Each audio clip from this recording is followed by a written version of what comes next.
See, I put together this really cool Prezi, so I had to make sure that it actually works. Yay. All right. What the bio didn't tell you is that I'm really terrified of planes, and I had a horrible plane right here. I have not ever prayed more than in my seat, holding on to both the front seat and my seat. It was pretty scary, so I was so happy when we landed. I actually gave a round of applause to the pilot. So it was pretty awesome. Nonetheless, I'm happy to be here, and I will be flying back today, so I'm not looking forward to that. If it was possible, I would take a train, but then it'll take me about a month to get home. So I come here first representing YouthBuild and YouthBuild's mission, and really because I was part of that mission as a young person myself, is to unleash the leadership and the power of young people to transform their lives, their families, and their communities. And so green building has been a recent, in the last few years, a recent vehicle to help young people do that. And so also YouthBuild has a booth here at the event for the whole week. So YouthBuild's booth, and I'm gonna just, because I'm gonna plug it in. So it's number 4204. Please go visit it, come check us out. And see what we're doing. But I also founded my own nonprofit called Leadership Through Empowerment, Action, and Dialogue. And the reason why that's also significant is because as a YouthBuild graduate, I was one of the first in 35 years to also found my own YouthBuild program. So I currently have a YouthBuild program in the 1st District of LA, which is the oldest district in LA, in Lincoln Heights. So I have a program there. And then, so most importantly though, I represent my community of Los Angeles, right? Which I'm super proud of being from LA and all the goodness and craziness that comes with that. But everybody always asks me, so what is it like living in LA? And all I have to say is it's very chill. We're just chilling, and we learned that from Snoop Dogg. So Snoop Dogg was a pioneer of chilling. So I wanted to chill in many different ways. Now he's Snoop Lion, right? Snoop Lion. So anyway, so what I'm going to talk about today, and I'll try to be brief because we have other speakers, and feel free to catch me afterwards. I have a lot on my mind, and my mind goes 1,000 miles per hour. So I'm sorry if sometimes these things start jumping up and down, and I may say something amazing, and I may totally brush it off as nothing, and I apologize ahead of time. But I wanted to speak about my 6 years working in renewable energy and solar with Grid Alternatives, who is now really a renowned international nonprofit for solar and renewable energy development, specifically working with underserved families and underserved communities. And we made this possible for free for low-income families. And so there was a lot of groundwork, both in legislation, advocacy, lobbying, and then after that laying the groundwork in the ground and the grassroots level to really make this happen. So please check out Grid Alternatives as well, a dear organization that I was a part of for 6 years. So I'm going to go through this so you guys get an idea of what I'm talking about. So very simple concepts that I used as just my foundational sort of like way of working in this community. So I also have a background in community organizing. When I first got into this work, I worked with the Youth Justice Coalition for 2 years, and I was an organizer around challenge the massive incarceration of youth of color in California. And we specifically set out to battle the California Youth Authority, which eventually did get shut down. But unfortunately, they just sometimes just transfer the name and make it more pretty. So now it's called the Department of Juvenile Justice. So there's still a lot of fight there, but my foundation was in community organizing. And these are just some things that I learned just doing the work. The first very simple thing is building trust with individuals, communities, and organizations allows us to build trust with those who trust them. That was very simple. Something that I learned very, very fast. You want to get in somewhere, or most of my young people that I work with get a job because they know someone. And so this is a very simple concept that I use in terms of the community building work that I've done over the years. The next very simple concept, maximize the community knowledge of your stakeholders while respecting their culture and experience. And this is something that I learned also as a young person going through the YouthBuild program, as stated in my bio, I had a very particular upbringing, an upbringing that statistically speaking, I would not be here if it were not for these organizations that really looked at me as an asset to the community and as an asset to the organization, and really valuing the culture and experiences that I brought as a young person, at the time as an at-risk young person, right? And so I think this concept really resonated with me just because I also experienced that as a constituent of an organization as well.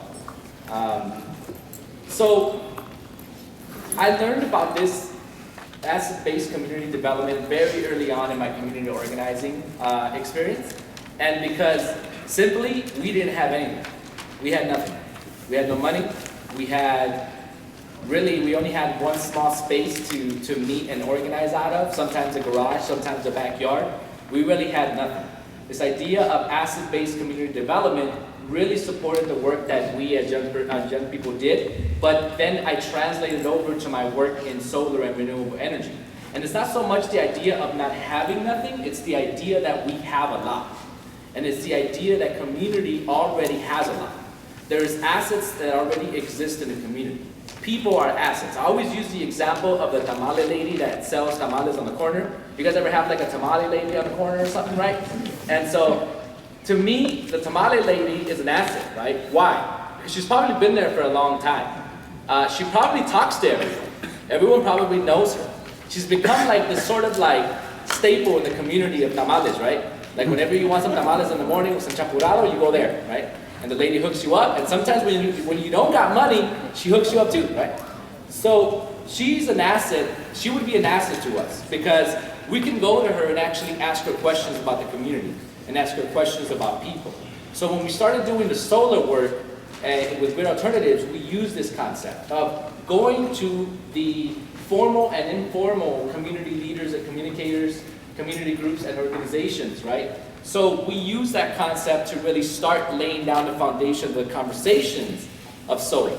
Because solar back then, it was like what the hell is that? Like, is that some sort of like thing that's gonna call more like spacecrafts to my house? Like, are you gonna make holes in my roofs, right? There was all these crazy things happening. So really, it took these community leaders to actually help us start the conversations with people about what solar even was. What is this concept about?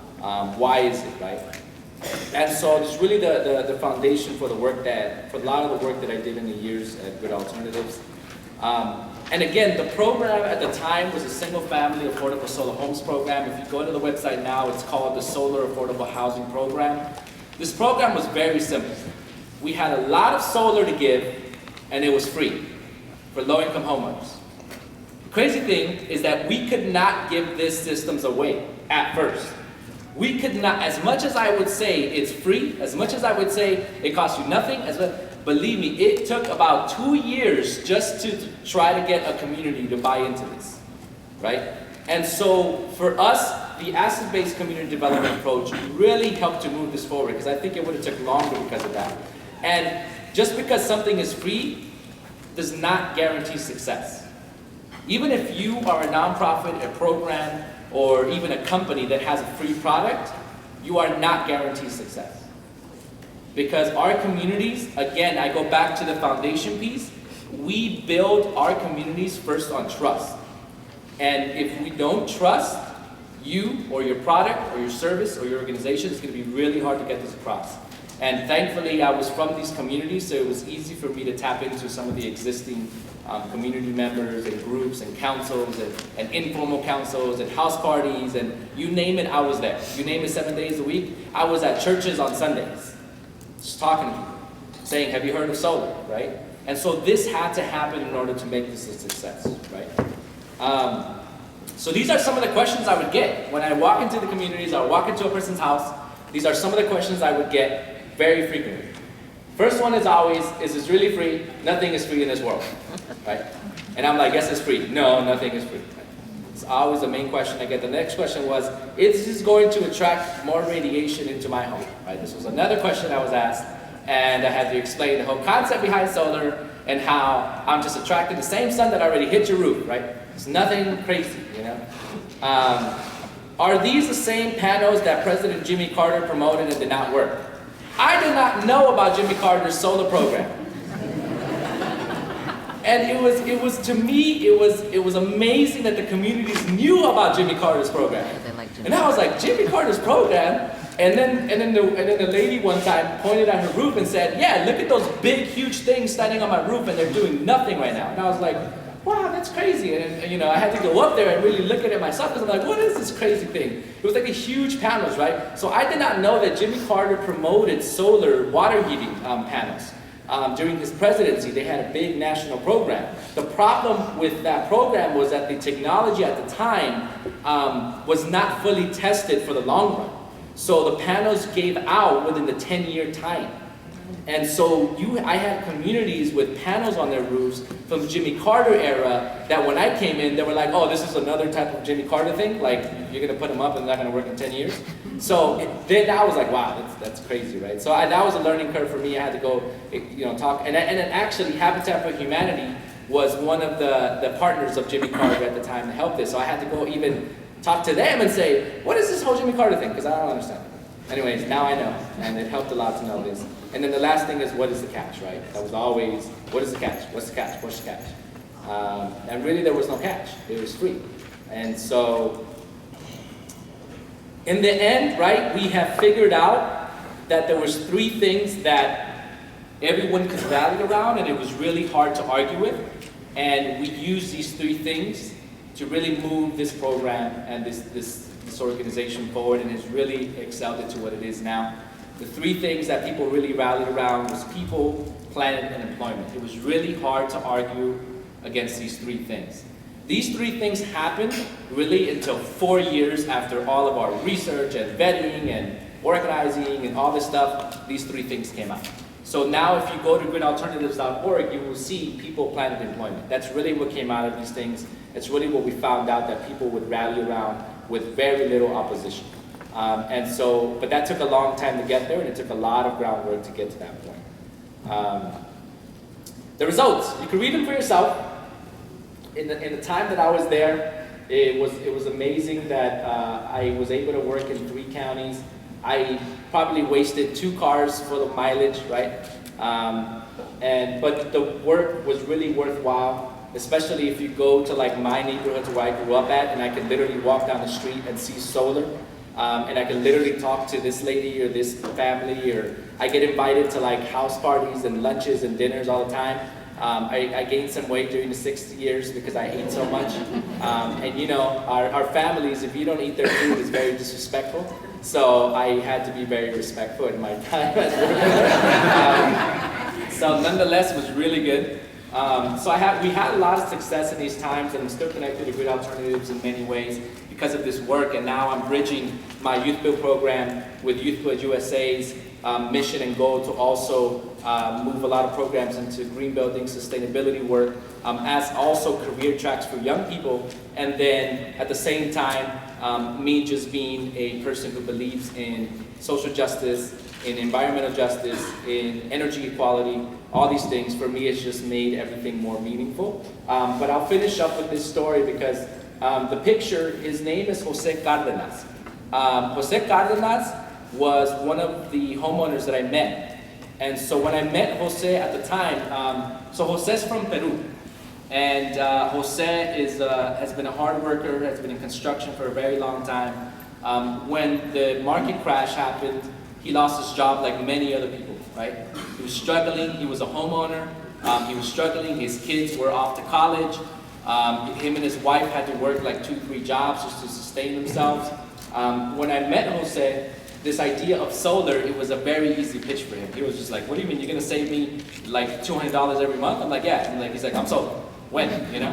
So it was a very easy process to convince him. But not just that, Jose had a history of doing environmental work. He was a gardener. He really understood like preservation of water. He created his own irrigation system in his house. He grew his own veggies. He grew his own food. He already had the concept of environmental sort of like work. And so the pitch was easy.